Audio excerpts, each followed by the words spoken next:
I smile as politely as possible at the doctor, withdrawing my hand and placing it back at my side. So, about those test results.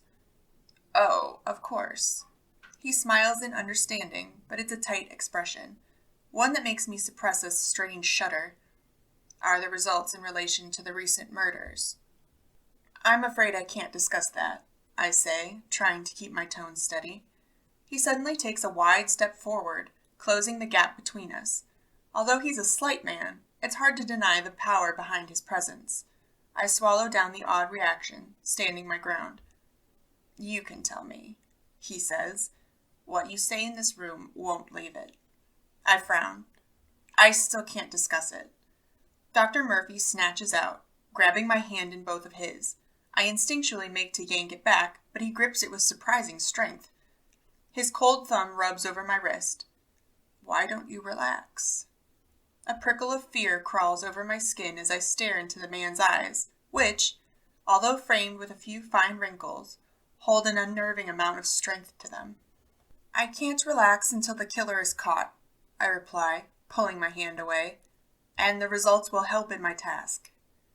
The doctor's face contorts into confusion before he stares down at his hands like they're broken tools. Maybe he's realizing the seriousness of what these test results could mean.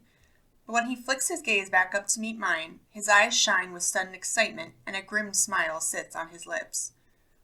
Well, this is getting a little creepy. I purse my lips at the thought.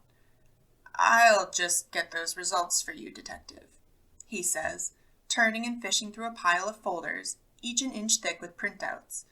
The soles of his shoes squeak against the linoleum floor as he shuffles from desk to desk. I grit my teeth to bear the noise, coupled with the endless whirring drone of the machines all about the room. After a few minutes, the doctor grasps a file and tugs it from a mountain of others. Ah, here we are.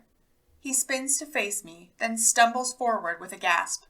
On instinct, I spring into action, dipping forward to save him from colliding with the center row of counters. His weight bashes into me like a toppling column, and I slam back into the table behind. My hands slap down on the surface to take the brunt of the fall. Ah! Pain lashes over my hand, and I draw it to my chest with a hiss of pain. I can already feel the warm slickness of blood trickling from the cut without even looking at it. I'd managed to smash a beaker beneath my palm on impact with the countertop, a glass shard slicing across my skin. Oh my, the doctor stutters, his gaze snapping to my injured hand. I'm so sorry, detective. Here, let me. He whips out a handkerchief from his jacket pocket and makes to press it against my hand. I smile as best I can through the throbbing pain. It's not your fault. Please don't worry. I take the tissue from his advancing grasp, gaining a little relief as I press it to the wound. His gaze never leaves my injured hand, his eyes wide. He swallows hard. You're too kind. I hold out my uninjured hand. The results, please. Dr. Murphy blinks out of his staring and shakes his head. Yes, here. He slaps the weighty file into my hand. Thanks. I tuck the folder under my arm, my other hand clutched around the handkerchief. It seems to have stemmed the bleeding. When I turn to leave, Murphy's shoes squeak against the floor again. Can I ask where I might find you, just in case I get anything new on those results? I hold back a groan, turn on the spot, and just about manage to wiggle a card out from my jacket pocket. This is my name, also the address and phone number of the station. I'm usually there if you need to get a hold of me. He flips the card over in his hands, a long smile on his lips. Thank you. Turning once more, I finally manage to leave the lab, shutting the door firmly behind me and letting out a long breath. Now I understand why Verda always rings the hospital and never comes in person. I shake my head, pain still pulsing through my hand. I'm sure he's a good worker, even if his professional skills are a little lacking. I grimace. Time to get back to the office and hope the results turned up something that was worth going through all of that. Inside the lab. As soon as the door clicks shut, Murphy's eyes flutter closed. He takes a long draw of the scent of blood that lingers in the air. The smell of it lines his nostrils and throat, seeping over his tongue like an exquisite wine. It is so strong he can almost taste it. His eyes flicker open, and he glances down at the broken beaker on the counter. The clear glass pieces are stained an opaque red with the detective's blood. He grins. It had been her he'd sensed the night before, the blood he needs, and she'd walked right into his lab. The irony of it makes Murphy chuckle. He would have missed it altogether if it hadn't been for the detective's immunity to his attempt at using pheromones. The disinfectant stench of this place masks everything to his acute senses, including the sweet scent of that blood. Grabbing a cotton swab from the side, he dabs the white pad against the line of blood, the red liquid looking like a vein against the countertop. It takes all his willpower not to lap it up from the surface with his tongue, but he has to test it to be sure. He caps a plastic container over the sample, his attention caught by a small dribble dripping down the side of the counter. His lips purse, the smell of it taunting him until, finally, he gives in. Running a finger up the side, he lets the blood pool on his fingertip. He brings it to his lips. The effect is instant. Murphy's mind bursts white-hot, power coursing and surging through every muscle. Strength pours into his limbs like they're expanding with power. His hearing is sharpened to the point where he can hear the lumbered breaths of the receptionist at the front desk. His vision pierces into every small nook in the room. The feel of the cold of the countertop is like ice against his fingers as he clutches against it to stay standing. Even the brush of his clothes against his skin itches with the suddenness of feeling every fiber. His already heightened senses explode into overdrive, his eyes rolling back in the ecstasy of it. And then, it floods away. Murphy staggers, barely managing to stay on his feet as the feeling drains away. His hands shake, his knees weaken, and he has to pant for breath. If a small drop can do that. He smiles to himself at the thought of what the rest of the detective's blood could do, especially after Murphy is finished with her. Slumping into the nearby chair, he smiles again. The blood is untainted. Whatever vampire had masked the detective's scent before obviously isn't feeding from her. Maybe the vampire doesn't realize just what they had in their possession. Taking out the other vampire will be easy enough if they intervene, and Murphy has a way to do it without even getting his hands dirty. It will be well worth the risk to obtain his vessel. This is his last chance. This time, he has to get it right. No more failures.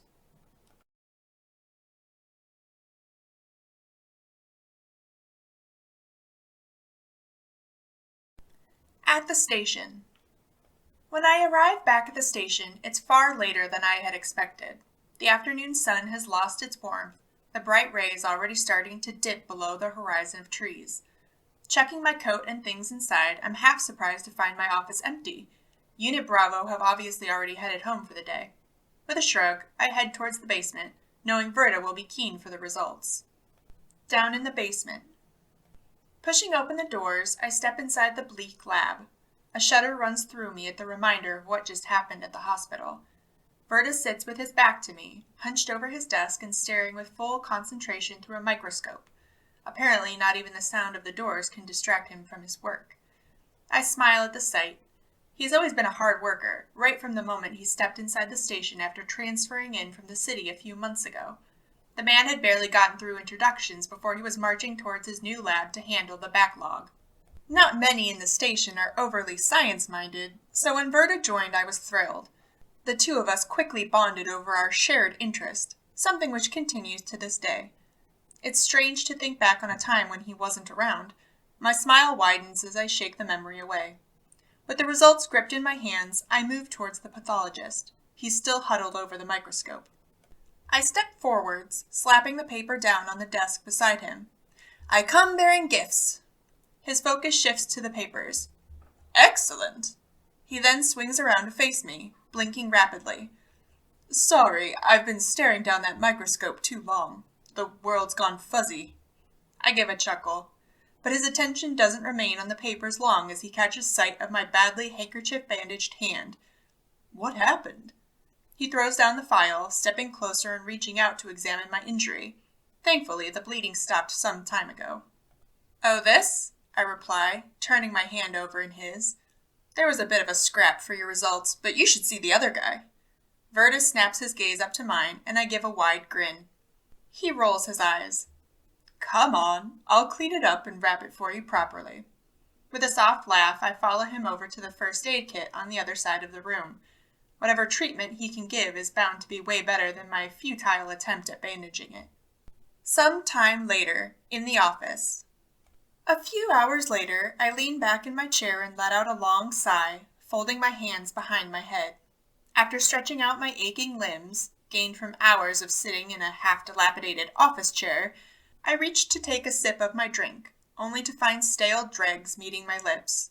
I grimace, slamming the cup back down. The glare of my monitor is the only thing lighting the small space of my office. I glance about, trying to adjust my eyes to the darkness. I didn't notice exactly when evening had fallen. A knock brings me out of my introspection.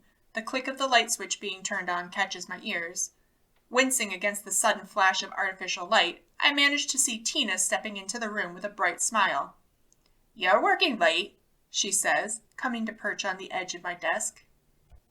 "My mind's been all over the place," I reply, rubbing my eyes with my hands.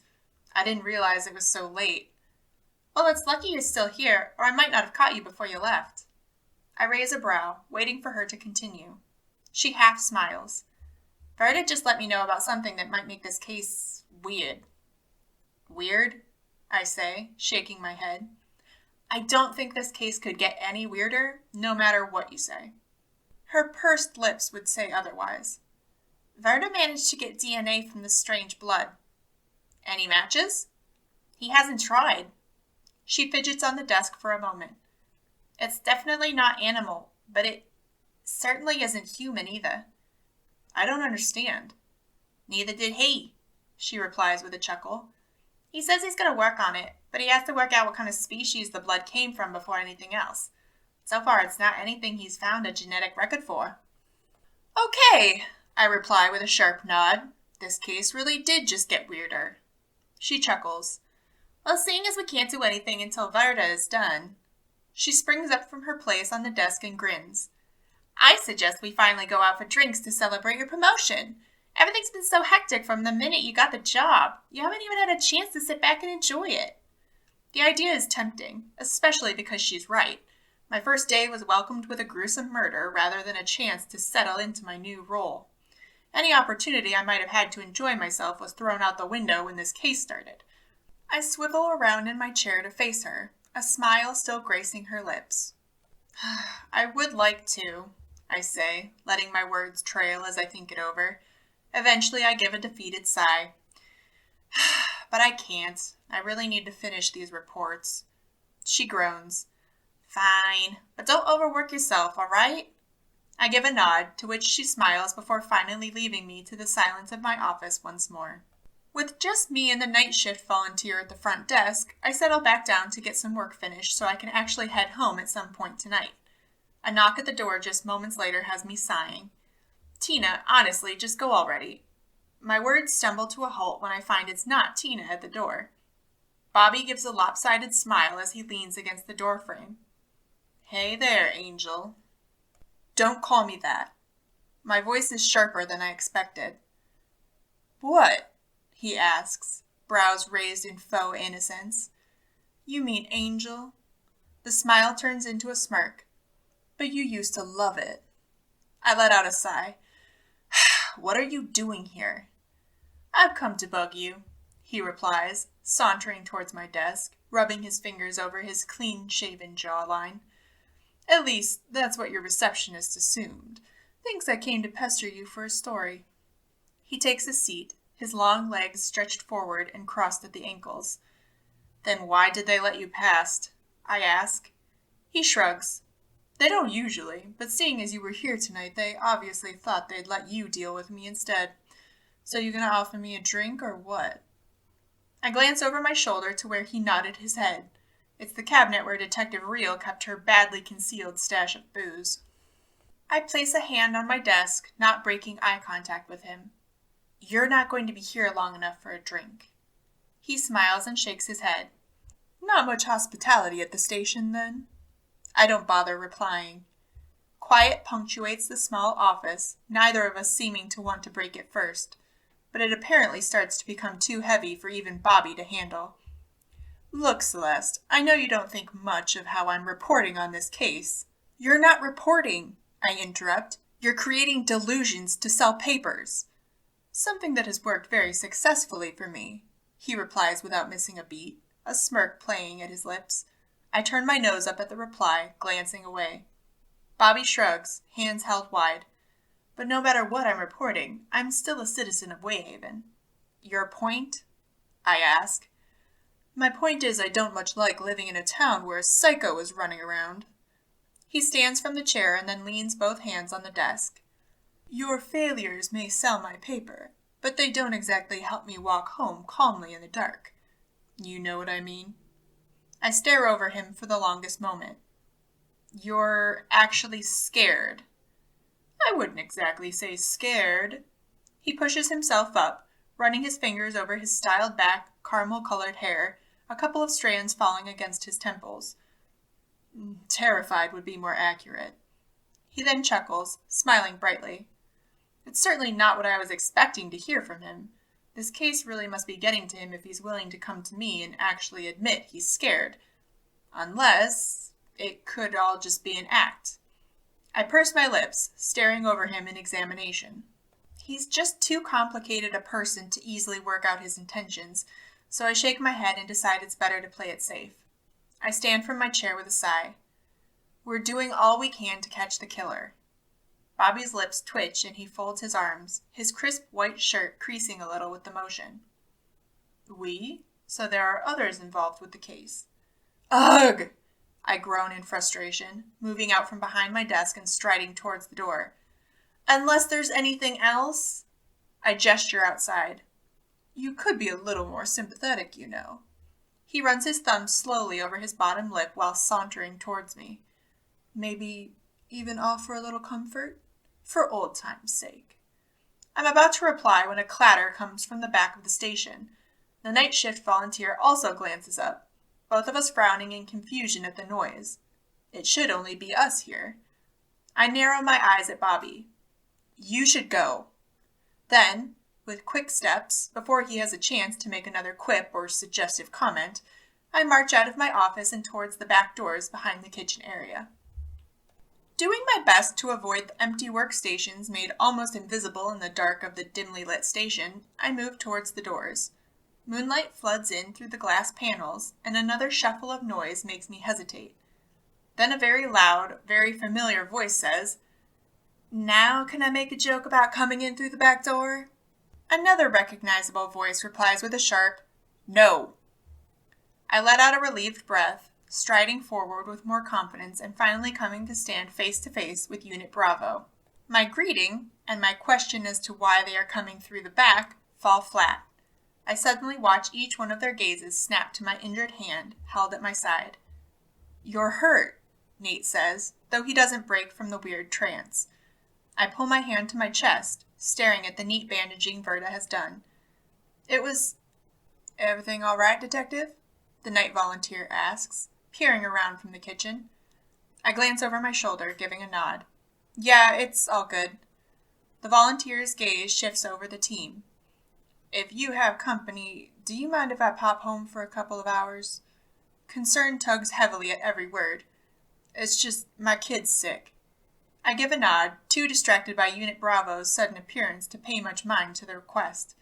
They smile brightly and head back to the front desk to grab their things before jogging out the front doors. I look back at Unit Bravo. Come on, let's go to my office. As soon as we enter the small room, the group disperse themselves around it in the usual way. You're here late, Detective, Nate says, settling down into the seat. I was just finishing up some reports, I reply, sitting back into my own chair and trying to fidget through the ache in my back. Farrah shakes her head, crossing her ankles on my desk before Nate pushes them back off with a sigh. Are you all work, Detective? You're as bad as this lot. This lot doesn't look overly appreciative of the comment. Morgan's lips thin before she shoves a cigarette between them, and Adam frowns and turns his focus to the window. I'm guessing you all don't get out much either, then, I ask. That's an understatement, Farrah replies, crossing her legs in the chair and only just about balancing on the seat. You'd think they don't know what the word fun means, what with the amount of work they prefer to do. Fun, I say, my nose crinkling at the word, putting a finger to my lips. I'm sure I used to know what that word meant. Farah chuckles. Yeah, me too. You're more than welcome to take it up with the agency, Farah, Nate says. Farah falls quiet until a smirk cracks through. Yeah, I'm not stupid enough to try that yet.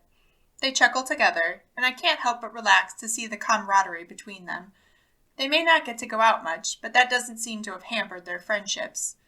Feeling a bit more at ease, I reach back and brush my hair over my shoulders, the long length of it cascading down my back. A wave of tiredness is quickly beginning to overcome me. I should really head home. Standing, I stretch out the kinks that had knotted from sitting in the chair for so long. As I roll out my shoulders, I arch a brow, having thought I caught Adam watching my motions closely. Must have been my imagination. I then go to grab my jacket, only to wince in pain as my wounded hand flares up again. You didn't tell us how you got that, Nate says, obviously noticing my grimace. I shrug, tugging on my jacket. I'm careful to avoid the injury. It was at the hospital, I begin. The blood tech was, well, a bit weird, and he took forever just to hand over the results. The guy managed to fall over his own feet and bang into me. I cut myself on a smashed beaker, that's all. If you had let us know where you were going before actually leaving, we could have been there to help, Adam says, the words like that of a teacher disciplining a child. Yeah, Farah blurts out. By the time we got there, you were already leaving. My brow furrows, my lips tightening. You followed me?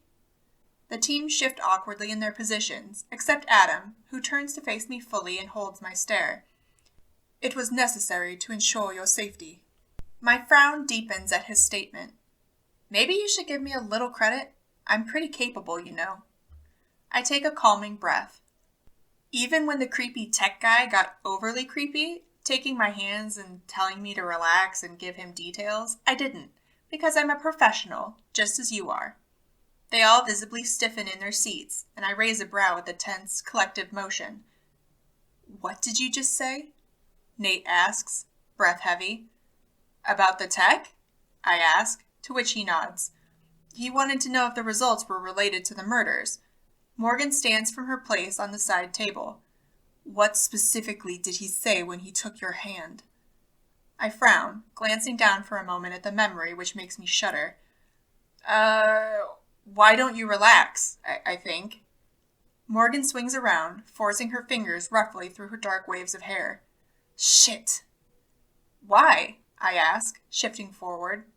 Nate's glare flickers to Adam, who thins his lips, jaw tight. This whole keeping secrets thing is really starting to get old, I say, breaking the quiet. It was beginning to feel constricting. Nate snaps his gaze away from Adam to look at me. The blood technician. What was he like? Apart from creepy, Farah adds, though the smile she throws my way is forced. He looked pretty normal. Older guy, kind of a grizzled thing going on, about 5'8", medium build. I shrug. His name was Ethan Murphy. Nate suddenly springs from his chair and walks to his leather jacket, draped on the coat hook by the door. Shuffling about in the pocket of the coat, he yanks something out. Before he can turn around, Adam stands in a flash of movement that makes me flinch, his hand clasped around Nate's wrist. You can't... She needs to know, Nate interrupts before the team leader can finish his command. I frown, shifting even further forward. Know what? No, Adam replies, the word sharp as he completely ignores my question. Nate stares down at Adam. If it's him, then he knows about the detective now. Then we'll deal with that if it's happened. I think Nate's right, if you ask me, Farah adds. Adam only frowns at her, quite obviously not asking her. Our duty is to keep her safe, Adam continues. My mind is beginning to throb with confusion and annoyance. Nate's tense expression softens. Ignorance is not safety, Adam. I move around from behind my desk, about to demand some answers, when Adam actually succumbs to Nate's stare. He releases Nate's wrist and steps aside, head bowed and a frown nodding between his brows. Nate moves towards me, hand outstretched to offer whatever he pulled from his jacket. Here. I take it from him, staring down, expecting a note or description. Instead, it's a photo of someone I instantly recognize. That's the blood technician. That's Dr. Murphy. I glance up at the team, most avoiding my gaze, except Nate, who only looks at me in concern. He's also the murderer, Morgan says. The statement is like a sledgehammer to the chest, and I choke a breath through the ragged pain in my lungs. The news takes longer to process than I expected. The fact I had been standing in the room with the man who had killed so many, the fact he was still out there, and finally the pressing realization that this team, this Unit Bravo who were supposed to be working with me, had known all along. You knew, I ask, face creased into a scowl. You knew and you didn't tell me. What was the point in you even coming here and helping me? Nate winces as though the words strike against him physically.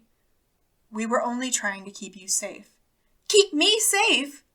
My eyes widen, and I reach behind me, snatching up the files on my desk. And what about them? I throw the folders onto the center table, photos of the victims spilling out of the top. You could have kept them safe. They died for nothing. Nate frowns, snapping his gaze quickly away from the images.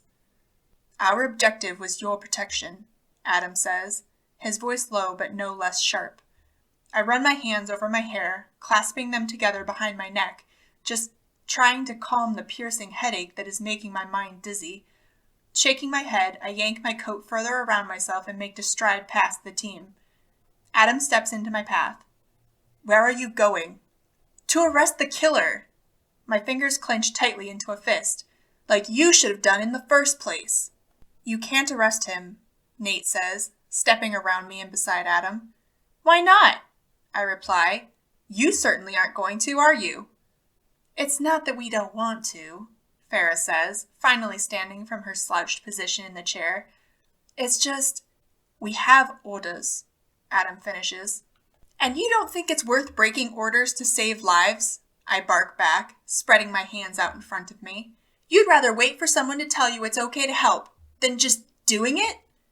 Our orders are the best course of action, Adam replies sharply, without emotion clouding our judgment. I frown deeply, shaking my head. Is losing your morals part of basic training at the agency? His lip flickers into a half sneer before glancing away quickly. Nate purses his lips, the caring, soft expression on his face doing nothing to calm me in that moment. Please, Detective, there's more going on here than you can possibly imagine. Then tell me or I'm leaving. I fold my arms and wait for their response. Unsurprisingly, it doesn't come. Nate glances at Adam, who shakes his head no. Letting out a scornful breath, I make the step past them both to leave. Crash! I spin around, watching as 4 figures suddenly come smashing through the windows at the end of my office. Shards of glass glitter on the carpet. The strangers, half bloodied from the impact, groan and stumble back onto their feet. 3 men and a woman loom from the darkness, although they barely look human at all. My nose wrinkles at the stench permeating from them, reaching my nose even from this distance. Acrid and rotten. That description seems to match their looks, too. Skin wrinkled almost beyond recognition, limbs and face swollen and bloated, eyes glazed over to a milky white, their hair lank and matted. In contrast with their ragged appearance, they seem to be dressed in everyday workwear. 2 of the men and the woman are dressed in suits, and the other guy is wearing blue overalls. I stumble back a step, reaching to my belt, only to discover my gun and spray are missing. Crap, they must be in my drawer. What the hell? I exclaim. Unit Bravo comes to stand on either side of me. Great, Morgan groans. Thralls.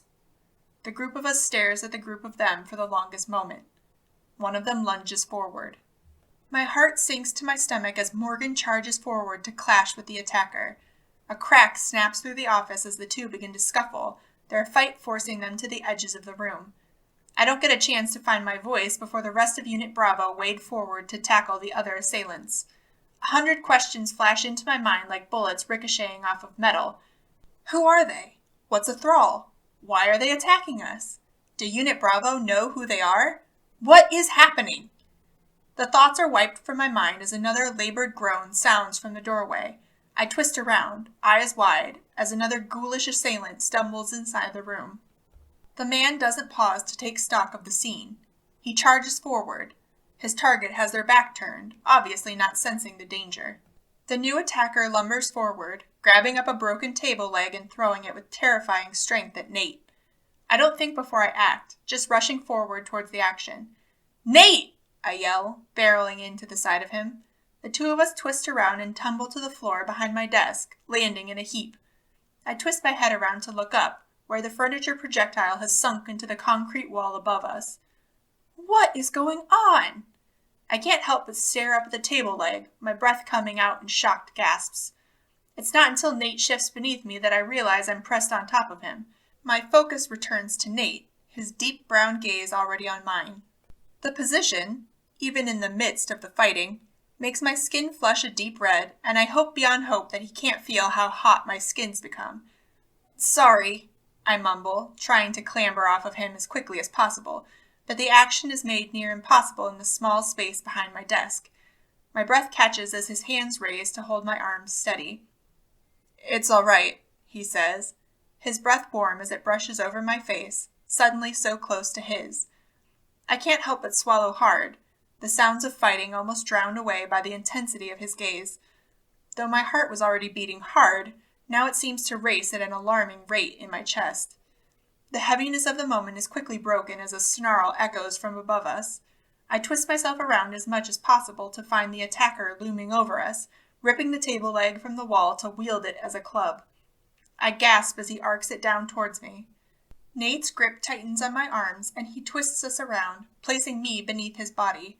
He raises an arm above him to take the attack. I can barely believe my eyes as the table leg slams down onto Nate's arm, and the wood shatters. The wood splinters in all directions as it makes impact with Nate's forearm. He grunts to bear the pain before leaping into a standing position. Taking advantage of the attacker's surprise, Nate kicks out, sending the man flying back and crashing into the mess of table in the center of the room. Then Nate turns to face me, brow creased in worry. "Are you okay? Are you hurt?" My gaze flickers to his arm, now with a gash across the skin. "It should be broken." I don't get the chance to reply as a yell sounds from the assailant he'd just taken down. The fight is far from over yet. The other team members are also still tangled in their own separate brawls. And it's time I do something to help. My gaze flashes over the scene, still contained to my small and now completely broken office. A distraction, a distraction. The thought spins in my mind until my gaze lands on the fire alarm. I smile. Sprinting over towards it while trying to avoid tripping over spikes of broken furniture, I fumble to reach over a smashed chair towards the alarm trigger. Finally, I manage to yank down the switch and step back. The screech of the fire alarm blasts through the room, battering against my hearing so loudly I wince, clamping my hands to the sides of my head. I turn to see if the noise worked. I'm amazed to find it did better than expected. The attackers drop to their knees, yelling out against the noise and covering their ears. Whatever illness they have must make them pretty sensitive. But my triumph is stifled by the fact that the shrill noise seems to have affected Unit Bravo, too. "Turn it off!" Morgan yells, teeth gritted and skin paled. The group of them stumble to lean on whatever is nearby, as though unable to stand against the noise. In a rush, I swing back around and flip the switch back. "Nice thinking, Detective," I hear Farah call. Quiet once again reigns, and Unit Bravo recovers. With precise moves that are almost terrifying, the group knocks out the remaining assailants. The 3 men and woman now lay unconscious at our feet. "I hate thralls," Morgan mutters, shoving the toe of her boot into the ribs of one of the men on the ground. She takes a cigarette out of her pocket, thrusting it between her bloodied lips and sparking it up. With the fight over and the adrenaline draining from my body, I try to think of what to say first. "What did you say the blood tech's name was?" Farah asks suddenly from where she's bent down near one of the men. "Ethan Murphy," Adam replies, still catching his breath. Farah stands back up, holding a driver's license in one hand. "Well, here's the real Murphy." I finally force myself to speak. "What?" "Our murderer must have put the real Murphy under his control when he took his place," Farah continues, ignoring my outburst. "What?" I repeat, but so much louder. "What is going on? Who are they? I jab a finger down towards the ghoulish sight of the people on the floor. I swing around to face the team leader, supposing it should be him I get the truth from. But my gaze flashes from him to Nate at his side, watching in disbelief as the gash on his arm, deep and obvious, suddenly begins to heal. I shut my eyes for a moment, just in case the fatigue is starting to get to me, but when I open them, the wound is now completely mended. Nate frowns, looking down to where I'm staring, then glancing back up with an uncertain expression. My shock is only interrupted by Morgan saying, "Wasn't there another of these guys?" My eyes widen. I spin on the spot to look when a low growl erupts from behind me. Ugh! A solid mass cracks against the top of my head, shattering through my confusion and exhaustion. Detective? Take that throw out now! Get to the detective! Is she all right? I don't know. Unconsciousness finally overtakes me. I don't even feel the ground as I fall, only seeming to plummet into darkness. As the detective slumps to the ground, Adam flashes past the others to catch her before she crumples to the floor. He clutches her, fingers gripped tightly but gently around her, with an arm under her back. Is she dead? Morgan asks, not having removed her cigarette to knock out the final thrall. No, Adam replies, staring down at the detective. Merely unconscious. He reaches out to brush a strand of bright red hair from the detective's cheek. He then frowns at the action. What am I doing? Quickly, he snaps his hand back, but not before Farah seems to notice, a grin forming on the young agent's face. Adam ignores it. So what now? Nate asks, walking up beside Adam. Adam lets out a groan, curling an arm beneath Celeste's knees to lift her into his arms completely. You know what? Nate meets the team leader's gaze, wincing at the prospect of what they both know has to come next. They have to call Celeste's mother.